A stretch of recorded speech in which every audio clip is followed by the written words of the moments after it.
Assalamualaikum warahmatullahi wabarakatuh. Perkenalkan, nama saya Nur Anissa, NIM 1903032. Saya dari Prodi D3 Rekam Medis dan Informasi Kesehatan, Stikes Panakukang Makassar. Komunikasi adalah suatu proses penyampaian informasi berupa pesan, ide, dan gagasan dari satu pihak kepada pihak lain. Pada umumnya, komunikasi dilakukan secara lisan atau verbal yang dapat dimengerti oleh kedua belah pihak.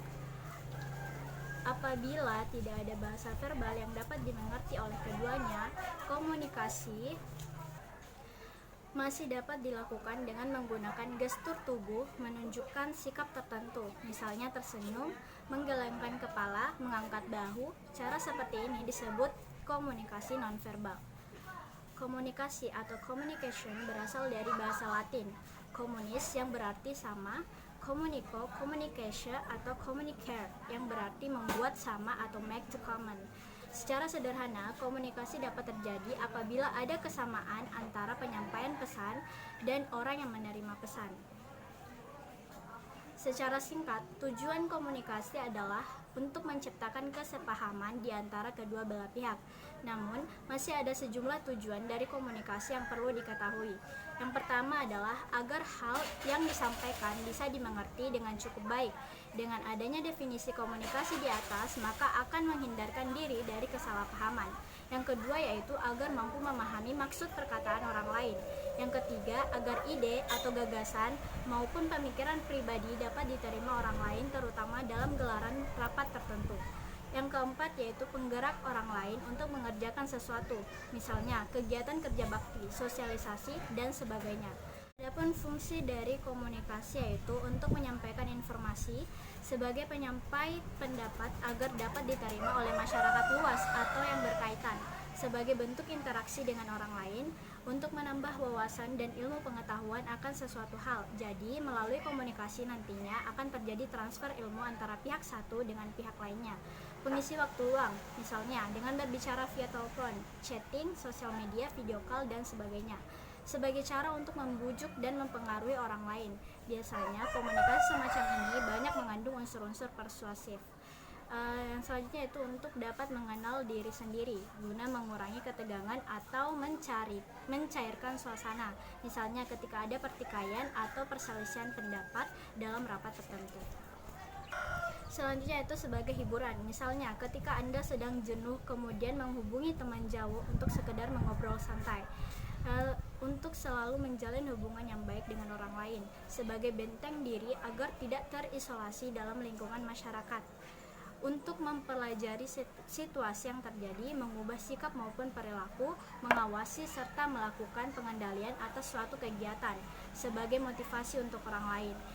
Komunikasi juga guna mengambil suatu keputusan yang tepat untuk melakukan kegiatan tertentu sebagai bentuk ekspresi, menghindari adanya kesalahpahaman untuk tetap menjaga jalinan hubungan yang baik kepada orang lain.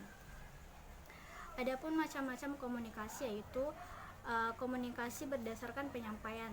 Yang pertama yaitu lisan. Komunikasi secara lisan dimaknai sebagai jenis komunikasi yang terjadi secara langsung tanpa ada batasan jarak, misalnya dalam suatu rapat, wawancara maupun percakapan biasa. Yang kedua yaitu komunikasi secara tulisan. Komunikasi secara tertulis merupakan jenis media komunikasi yang penyampaiannya dilakukan dalam bentuk tulisan, misalnya naskah, spanduk, undangan, dan sebagainya. Selanjutnya yaitu komunikasi berdasarkan tujuan. Jika ditinjau berdasarkan tujuan, komunikasi dapat dikategorikan menjadi beberapa macam, misalnya pemberian saran, pidato, perintah, ceramah, maupun wawancara. Konsep komunikasi semacam ini menekankan bahwa komunikator menjadi faktor penting dalam jalinan interaksi tersebut. Yang selanjutnya yaitu komunikasi berdasarkan ruang lingkup. Yang pertama yaitu internal. Komunikasi internal merupakan jenis komunikasi yang terjadi dalam ruang lingkup organisasi maupun perusahaan. Contohnya, interaksi antar individu yang ada di dalam ruang lingkup tersebut. Komunikasi internal bisa berupa komunikasi vertikal, horizontal, maupun diagonal. Yang Yang selanjutnya yaitu komunikasi ruang lingkup eksternal. Komunikasi eksternal berarti komunikasi yang terjalin antar organisasi maupun masyarakat dalam berbagai macam bentuk.